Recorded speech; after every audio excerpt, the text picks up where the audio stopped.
উত্তোলন করা হলো। পতাকা সবাই মিলে রক্ষা করার চেষ্টা করবো, ভারতকে ভিডিওগ্রাফিতে পরিণত করার চেষ্টা করবো। রাজ্য সরকারের অধীনে এবং জেলা প্রশাসনের অধীনে ঢাকা প্রশাসন সরকারের চেষ্টা করে এলাকাবাসী সমস্ত সমস্যার সমাধান করতে হবে। মহকুমা শাসকে বক্তব্যে সাঁওতালবাসী হিসাবে আমরা কৃতার্থ, আমরা ধন্য, আমরা অনুপ্রাণ।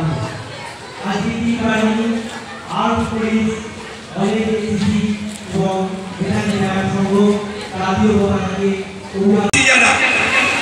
যারা আমাদের স্বাধীনতা সংগ্রামী, যাদের রক্তের বিনিময়ে আমরা এই স্বাধীনতা পেয়েছি, তাদের জীবন কথা আমাদের শুনতে হবে, তাদের জীবন কথা পড়তে হবে, পাঠ্য পুস্তকের মধ্যে রাখতে হবে।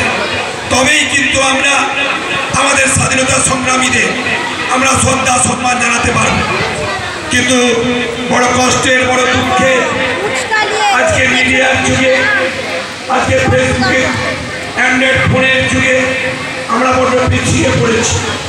পাঠ্য পুস্তকের থেকে আমাদের অ্যান্ড্রয়েড ফোন আমাদের কাছে বেশি গ্রহণযোগ্যতা পেয়েছে, আমাদের কাছে গ্রহণযোগ্যতা পেয়েছে।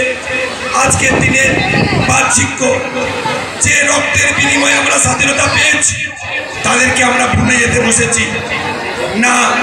আগামী প্রজন্মের কাছে আমার একটাই অনুরোধ, ভুলে গেলে চলবে না আমাদের সেই নেতাজিকে, যে বলেছিল তোমরা আমায় রক্ত দাও, আমি তোমার স্বাধীনতা দেব।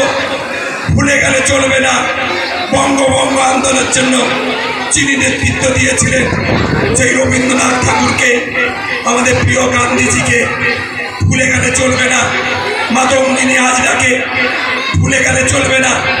সেই ক্ষুদিরাম, মেদিনীপুরে বীর বিপ্লবী ক্ষুদিরাম বসুকে ভুলে গেলে চলবে না।